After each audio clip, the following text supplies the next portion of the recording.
여러분 오늘 다음 세대를 위한 특별 새벽 기도에 함께 참여해 주셔서 감사합니다. 특별히 바쁜 일상과 이 피곤한 육신을 깨워서 이 자리에 오신 여러분을 환영하고 축복합니다. 오늘 이 새벽 우리가 무엇을 위해서 기도해야 될까요? 우리는 자녀들이 좋은 대학에 가고 좋은 직장을 얻고 그리고 또 결혼하고 아이를 낳고 잘 살기를 위해서는 참 많이 기도하고 애를 씁니다. 그런데 우리 아이들의 영혼을 위해서는 그렇게 자주 많이 힘을 써서 기도하지는 않는 것 같습니다. 여러분 우리의 자녀들이 잘못되는 것보다 잘 되는 게 좋겠지만 여러분 우리가 그냥 이 땅에서 좋은 대학 가고 좋은 직장에 취업해서 결혼하는 것 여러분 그것만 되고 신앙생활, 믿음생활 전혀 안 된다면 그게 정말로 잘된 것일까요? 하나님 앞에서는 아마 그것이 너무나도 안타까운 것이고요, 속상한 일이 될 것입니다. 오늘 본문은요, 인류 역사상 가장 비극적이고 충격적인 단어 하나를 우리에게 던져줍니다. 그 단어가 무슨 단어냐면 바로 다른 세대입니다. 다른 세대. 본문 10절을 다시 한번 여러분과 함께 읽어보기를 원하는데요. 한번 읽어보겠습니다. 시작. 그 세대의 사람도 다 그 조상들에게로 돌아갔고 그 후에 일어난 다른 세대는 여호와를 알지 못하며 여호와께서 이스라엘을 위하여 행하신 일도 알지 못하였더라. 아멘. 여호수아가 사는 날 동안 그리고 여호수아와 함께 하나님의 위대한 기적을 보았던 장로들이 이 사는 날 동안에는 이스라엘이 여호와를 신실하게 섬겼습니다. 여러분 그들이 홍해를 갈라지는 것을 보았죠. 그리고 여리고 성이 무너지는 것을 보았습니다. 광야에서 만나와 메추라기로 날마다 이렇게 먹었고요.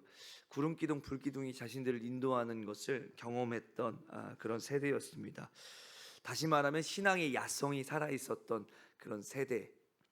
하나님의 살아계심을 몸으로 겪고 경험하고 또 체험한 세대.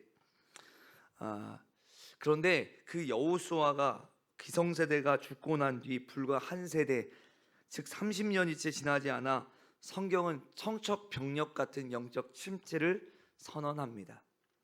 그 뒤에 일어난 세대는 하나님을 잘 모르는 세대가 아니라 아예 알지 못하는 세대가 되었다라는 것입니다. 그냥 한 세대가 지나갔는데 그 한 세대만에 하나님을 전혀 알지 못하는 세대가 일어났다. 여러분 어떻게 이런 일이 일어날 수 있을까요? 너무나도 충격적인 이야기를 지금 하고 있는 거예요. 여러분 외모는 이스라엘 사람입니다. 혈통은 아브라함의 자손입니다. 할례도 받았습니다. 그런데 영적으로는 하나님과 아무런 상관이 없는 가나안 사람들이 되어 버렸습니다. 성경은 이들을 가리켜 다음 세대라고 부르지 않고 다른 세대라고 표현하고 있습니다. 그러니까 성격과 본질이 아예 바뀐 다른 세대, Another generation이 일어났다라는 거예요. 오늘날 우리 한국교회 현실은 어떻습니까? 제가 교회 학교가 사라지고 있다는 이야기는 여러분에게 자주 드려서 여러분이 알고 계실 겁니다. 요즘 대학교가 사라지는 거 아시죠? 대학교만 사라지는 게 아니라 고등학교, 중학교, 초등학교도 계속해서 사라지고 있습니다. 얼마 전에 저에게 왔던 그 진도 농협중앙에 계신 분도 이런 이야기를 했죠. 올해에 진도의 초등학교에 신입생이 한 명도 없다는 이야기 했잖아요. 그러니까 이런 충격적인 일들이 일어나고 있어요. 그러니까 학교들이 다 없어져요. 학교가 없어지면 교회는 안 없어질까요? 교회도 없어지고 있습니다. 특별히 교회 다음 세대들을 이렇게 가르치는 교회 학교가 계속해서 없어지고 있습니다. 여러분 다음 세대를 위한 어린이 청소년 캠프, 청년 캠프는 안 없어질까요? 없어집니다. 왜냐하면 교회에 다음 세대가 없기 때문에 이 작은 캠프들은 다 없어지고 있어요. 그나마 큰 캠프들이 유지되고 있지만 그 큰 캠프도 참여하는 수가 적고 예전에 10차, 15차, 20차까지 하던 그런 캠프와는 다르게 1차, 2차 정도만 이렇게 진행되어지고 있는 것이 오늘날의 현실입니다.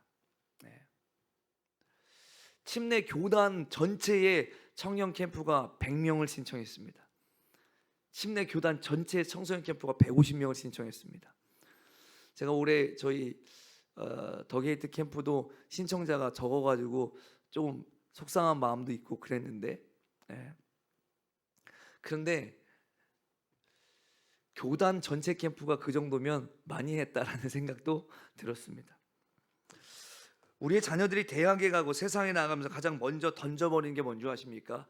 예수 그리스도의 이름과 예배를 던져버립니다. 신앙과 믿음을 먼저 던져버리는 거예요. 우리나라가 살기 좋아져서 여러분이 사셨던 시대보다 아이들이 평균 키가 훨씬 더 커졌습니다. 덩치가 다 큽니다. 어제 여러분 제가 아이들 침례 줄 때 보셨죠? 다 저보다 크잖아요, 애들이. 옆으로도 크고 위로도 크고 크잖아요. 근데 아이들이 이 몸만 큰 게 아니라 배움의 기회도 이전보다 훨씬 더 많아졌습니다. 더 좋은 환경에서 자라납니다. 그래서 세상 스펙은 날이 갈수록 더 높아지는데 영적 스펙은 바닥을 치고 있습니다. 오늘 사사기의 경고는 수천 년 전 이스라엘의 이야기가 아니라 바로 오늘날 우리 교회를 향한 하나님의 피 끓는 경고인 줄 믿습니다. 그렇다면 도대체 왜 이런 비극이 일어났을까요? 한 세대 만에 여호와를 알지 못하는 세대가 일어났다. 이건 정말 비극적인 일입니다. 그런데 어떻게 이런 일이 일어났을까요? 그토록 위대한 신앙의 영웅이었던 여호수아의 뒤를 이은 자녀들이 왜 순식간에 우상 숭배자로 전락했을까요? 하나님을 전혀 알지 못하는 세대가 되었을까요? 오늘 본문과 사사기의 배경을 통해서 우리는 그 치명적인 세 가지 원인을 발견하고 우리의 모습을 돌아보기를 원합니다. 첫 번째 읽어보겠습니다. 시작. 생존과 안락의 문제에 매몰되어 신앙의 야성을 잃어버렸기 때문입니다. 여러분, 가나안 땅에 들어간 이스라엘은 더 이상 광야의 만나를 먹지 않아도 되었습니다. 그들의 조상들도 불평했잖아요. 이거밖에 없습니까? 맨날 만나와 메추라기를 먹으니까 그것이 하나님의 은혜인지도 모르고 지겹습니다. 물립니다. 그렇게 이야기했던 거죠. 매일 아침 만나를 거두며 하나님의 공급하심을 신뢰하던 광야 생활이 끝났습니다. 이제는 집을 짓고 농사를 지어야 했고 정착하고 부를 쌓아야 했습니다. 그 일에 너무 애쓰고 그 일에 너무 힘썼습니다. 근데 가나안 땅에서 농사를 지으려다 보니까 그 땅의 원주민들이 섬기는 바알과 아스타롯이 보이기 시작했습니다. 가나안 사람들은 바알이 비를 내려주고 풍요를 가져다주는 이 풍요의 신이라고 말하고 그를 숭배했습니다. 이스라엘 성도들은 생각했을 것입니다. 예배는 여호와 하나님께 드리고 농사짓고 돈 버는 비결은 바알에게 배우자. 먹고 사는 문제, 성공의 문제가 하나님을 향한 신앙보다 앞서가기 시작했던 것입니다. 오늘날 우리의 모습은 어떻습니까? 자녀가 학원 가는 시간, 과외하는 시간 때문에 주일 예배 빠지는 것, 교회 수련회에 빠지는 것은 당연히 여기고 아까워하지 않습니다. 그런데 과외 한번 빠지는 거, 학원 한번 빠지는 거, 특강 한번 빠지는 거, 그건 엄청 아까워합니다. 기도의 자리에 나오지 않고 말씀을 읽지 않는 것에 대해서는 눈물 흘리며 통곡하지 않습니다.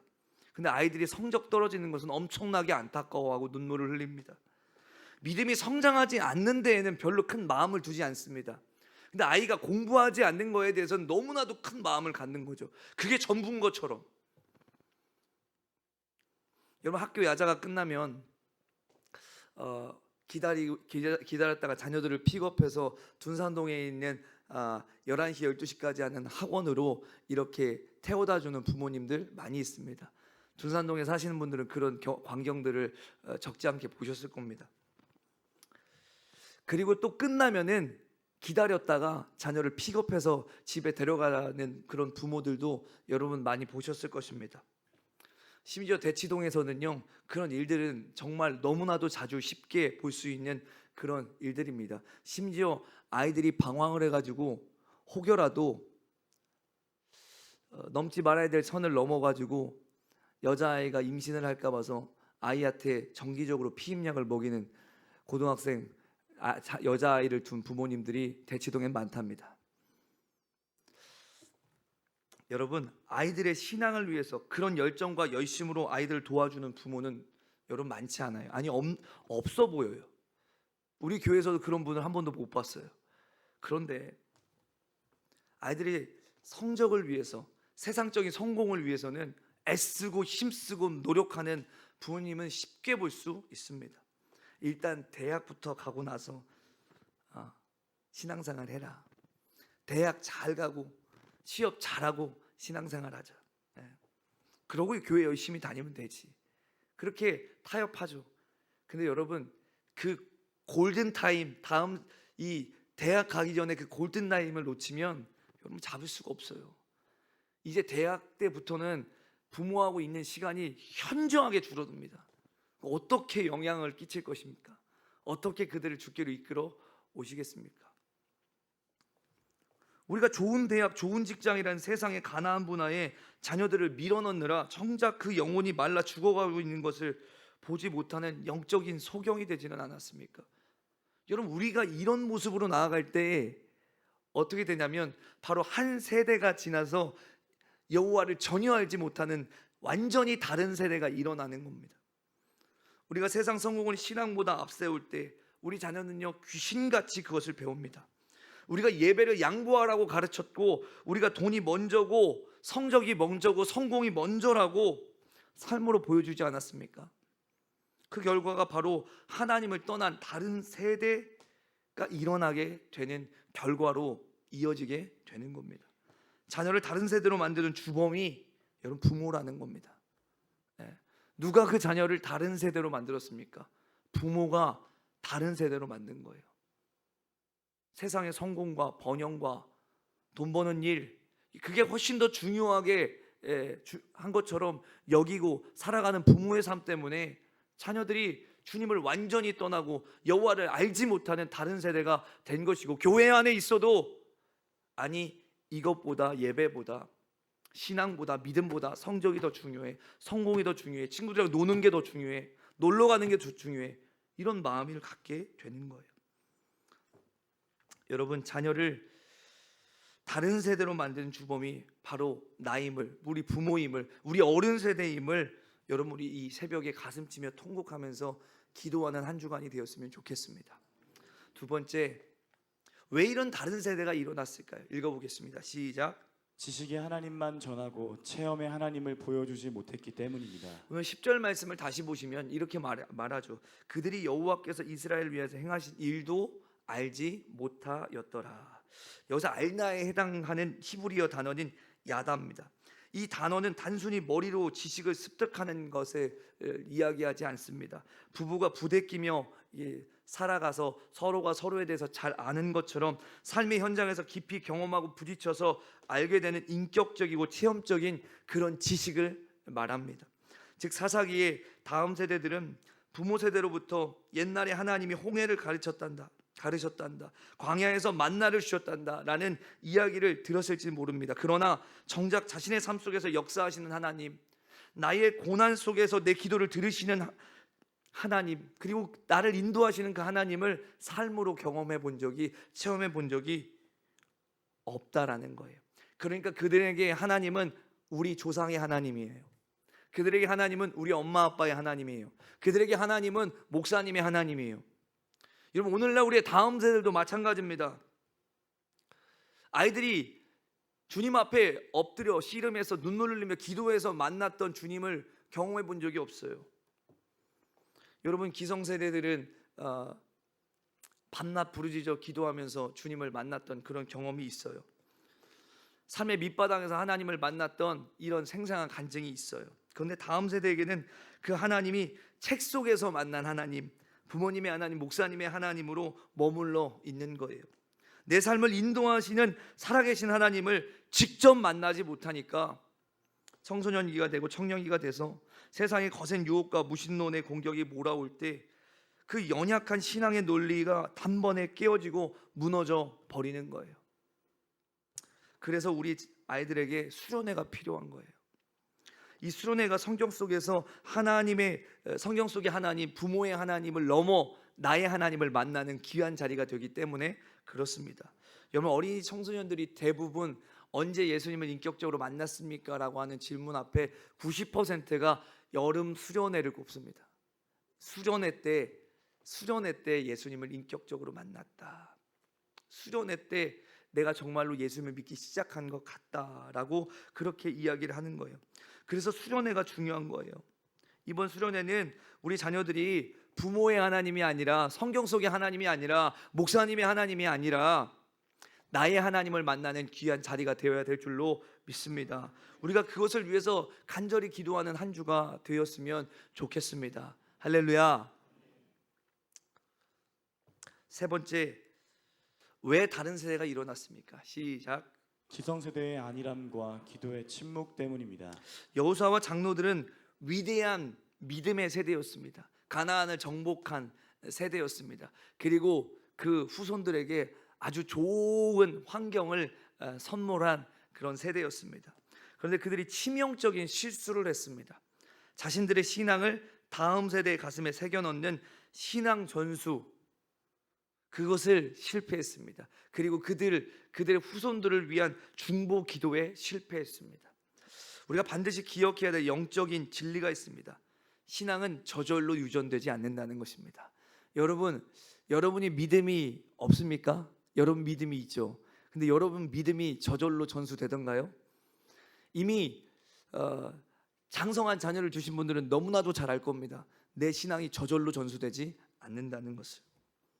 내가 장로라고 해서 내 자녀가 당연히 장로의 믿음을 갖는 게 아닙니다. 내가 모태 신앙이라고, 내가 권사라고 해서 내 자녀의 구원이 보장되는 것이 아닙니다. 심지어 목사의 아들도, 믿음이 없는 목사의 아들들 수두룩 빽빽합니다. 선교사의 자녀도 믿음이 없는 자녀들이 수두룩 빽빽합니다. 신앙은 저절로 전수되지 않습니다.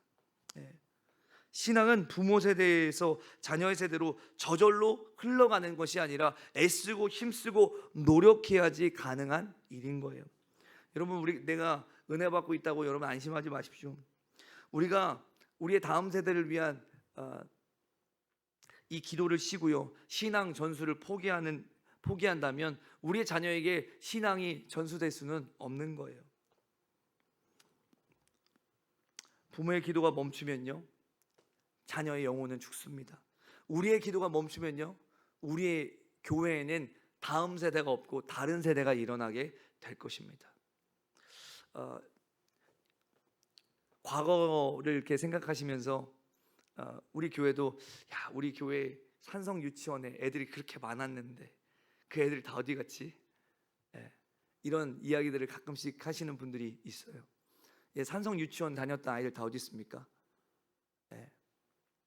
그 아이들이 다 어디 있어요? 어디서 뭘 하고 있습니까? 저희 교회에 가끔씩 왔다 갔다 지나가는 사람들 보면 저 옛날에 여기 다녔었어요 이렇게 이야기하는데, 예수님 하나님 믿고 있다는 친구는 한 번도 본 적이 없습니다. 안타까운 현실이죠.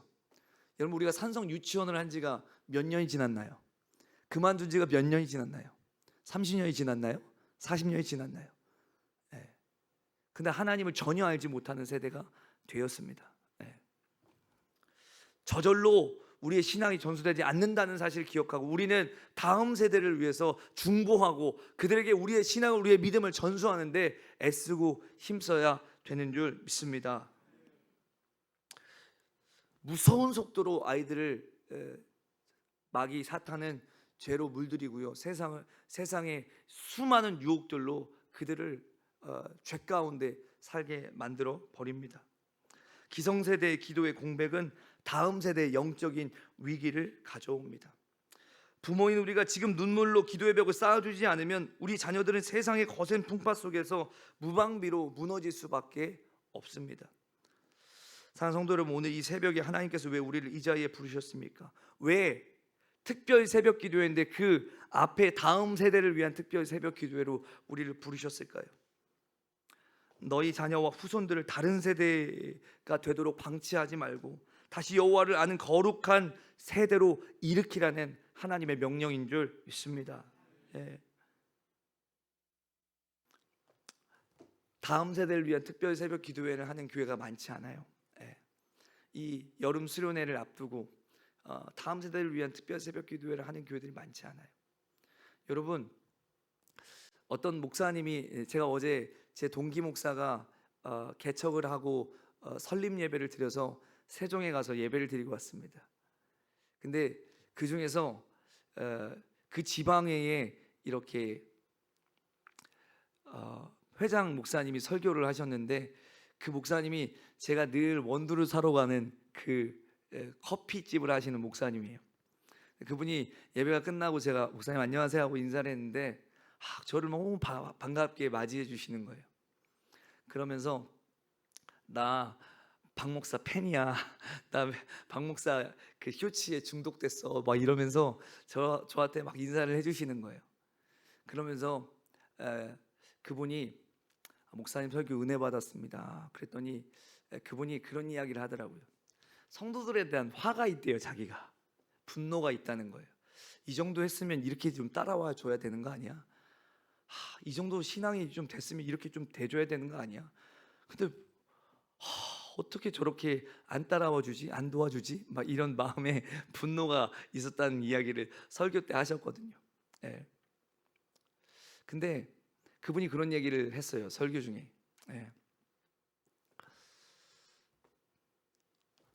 목회자가 무엇을 하자고 하는데 안 따라오는 교회는 성장할 수가 없다라는 거예요. 보세요. 몸이 있는데 근데 머리는 저기를 가고 싶어요. 근데 다리가 안 도와주는 거예요. 팔이 안 도와주는 거예요. 다른 지체가 하나도 안 도와주는 거예요. 그래서 생각만 하고 있는 거예요. 저기 가고 싶은데. 예. 그런 교회는 성장하지 못한다라는 사실을 이야기해 주는 거예요. 그러니까 모든 지체가 한 마음 한 뜻을 가지고 나아갈 때 뭔가가 되는 거예요. 제가 왜 다음 세대를 위한 특별 새벽 기도회로 이름을 붙였을까요? 우리 모두가 이 다음 세대에게 신앙을 전수하고 다음 세대가 이 수련회를 통해서 예수님을 만나는 일에 관심을 갖고 기도하자라는 마음에서 이렇게 한 거예요. 여러분, 우리가 한 마음으로 이렇게 나아가야지 일이 되는 거죠. 한 마음으로 나아가지 못하면 어떤 일들을 이룰 수가 없는 것이죠. 그러면서 그 목사님이 저한테 하는 얘기가 있어요. 박 목사님이 교회 부임해서 성도들이 같이 움직여주는 것을 보고 성도들을 움직이게 하는 것을 보면 참 대단해, 그런 이야기를 하시더라고요. 그러면서 제가 다시 한번 또 깨달았어요. 첫 번째는 하나님의 은혜다. 그리고 우리 성도님들에게 참 감사하다. 왜냐면 저는 여러분에게 분노는 없거든요. 그래서 너무 안 따라와 주니까 막 화가 난다는 거예요. 근데 저는 여러분을 너무 사랑합니다. 그래서 분노가 없어요. 목사님들이 저런 분노를 가지고 계시구나라는 그런 생각을 하면서 너무 고마운 마음이 들었어요. 그러면서 제가 어제도 교회에 대한 이야기를 하다가 한 2시에 이렇게 누웠어요. 아내하고 막 또 흥분돼가지고 막 은혜 받은 이야기를 하면서 여러분, 여름 수련회는 교회 학교의 단순한 연례 행사가 아니에요. 메말라간 우리 자녀들의 영혼을 살릴 수 있는 절호의 기회인 줄 믿습니다. 이번 기회를 놓치면 우리 자녀들이 하나님과 더 멀어지는 거예요. 제가 청소년 캠프에 참여하는 애들이 몇 명 안 된다는 사실을 제가 보고받고 우리 이비전서한테 엄청 화를 냈어요. 다 참여시켜야 된다. 어제 침례를 받은 고등학생한테 너 지난 캠프 때 은혜 받고 신앙생활 열심히 하더니만 신앙 다 까먹고 믿음 다 까먹고 교회도 잘 안 나오고 오늘 침례 받았으니까 이제 이번 수련회 꼭 참여하자. 그랬더니 네 하더라고요. 제가 목사님 그 방학이 아니고 그때 계약하는데요. 그때 수업 빼 그냥. 그때 놀러 간다고 수업 빼. 뭐 체험 활동 한다고 수업 빼. 어차피 저 공부 안 해서요. 빼볼게요. 근데 아무튼 아이들이 그렇게 이제 이야기를 해주는 거예요. 이거 너무 중요한 거예요.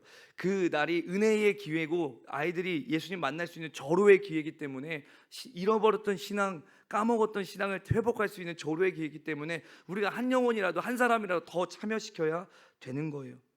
이번에 그냥 수련회 참석 안 하고 아이들이 넘어가면요, 하나님과 더 멀어지는 거예요. 거기서 우리 아이들이 예수님 만날 수 있도록 우리는 이 한 주 동안 눈물의 기도를 드려야 될 줄로 믿습니다. 아멘. 여러분, 우리가 기도하지 않는데 어떻게 자녀들이, 우리의 후손들이 다음 세대가 될 수 있을까요? 적어도 우리 산성교회는 앞으로도 우리 이 다음 세대가 예수님을 믿고 우리의 신앙이 전수되고 그들이 믿음의 세대로 세워지는 일에 함께 관심을 가지고 함께 애쓰고 힘쓰고 노력하는 교회가 되었으면 좋겠습니다. 기도는 심은대로 거두는 철저한 영적인 법칙이 있습니다. 시편 126편 5절 6절 말씀을 한번 읽어보겠습니다. 시작. 눈물을 흘리며 씨를 뿌리는 자는 기쁨으로 거두리로다. 울며 씨를 뿌리러 나가는 자는 반드시 기쁨으로 그 곡식단을 가지고 돌아오리로다. 아멘. 우리가 이 특세 기간 동안 흘리는 눈물은 결코 땅에 떨어지지 않는 줄 믿습니다. 우리가 뿌린 기도의 씨앗은 이번 여름 수련회 현장에서 우리 아이들의 메마른 심령을 뒤흔드는 성령의 폭포수로 임하게 될 줄로 믿습니다. 여러분, 다음 세대를 살리는 이 영적인 거룩한 영적 전쟁에 구경꾼으로 남지 않고 함께 참여해 주셔서 감사합니다. 여러분, 한 사람 한 사람이 깨어서 기도하면 우리의 자녀가 살고 우리 교회의 다음 세대가 살아나게 될 수 있을 줄 믿습니다. 피곤함을 떨쳐버리고 새벽 제단을 기도와 눈물로 가득 채워주시길 바랍니다. 제가 다음 세대 교사들은 100% 다 참석해달라고 이렇게 부탁을 했습니다. 여러분이 맡겨진 영혼으로 해서 언제 기도해 보셨습니까? 언제 눈물로 기도해 보셨습니까? 이때라도 기도해 보셨으면 좋겠습니다. 이 교회의 미래를 하나님을 알지 못하는 다른 세대가 아닌 하나님이 귀히 쓰시는 거룩한 다음 세대로 바꿔놓을 수 있는 능력이 바로 이 기도에 있는 줄 믿습니다. 그러므로 오늘 우리가 기도할 때 이렇게 좀 기도했으면 좋겠어요. 첫 번째는 자녀를 세상 가치관으로 키우려 했던 부모된 신앙의 선배된 우리의 죄를 철저히 회개했으면 좋겠습니다. 두 번째는 우리 자녀들이 이번 수련회를 통해서 지식의 하나님이 아닌 체험의 하나님을 인격적으로 만나게 해달라고 기도했으면 좋겠습니다. 그리고 세 번째는 이 교회의 온 장년 세대가 다음 세대의 영적인 파수꾼이 되게 해달라고 결단하며 기도했으면 좋겠습니다. 오늘 우리가 드리는 이 기도가 우리의 다음 세대를 살려내고 세워가게 될 줄로 믿습니다. 우리 함께 찬양하고 이런 기도 제목 가지고 함께 기도하겠습니다.